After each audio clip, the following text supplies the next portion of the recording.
Want to know how to ascend your champions in Raid Shadow Legends? So ascending your champions unlocks players' potential and also unlocks a champion's true potential. So in this video, I'm going to explain you and give you some tips on how to ascend champions. So let's get straight to it. Now, make sure you collect potions from potion keeps in dungeons and then use them in the tavern to ascend your champions. So only champions at max level for their rank can simply ascend.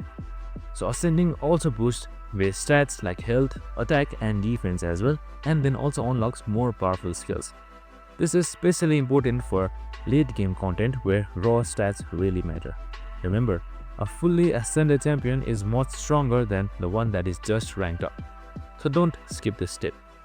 And ascending also makes you on higher chance of winning battles as well and clearing out levels easily. And that's it. I hope this video helped. If it did, make sure to like, subscribe and tune in with us for more of these videos. See you in the next one.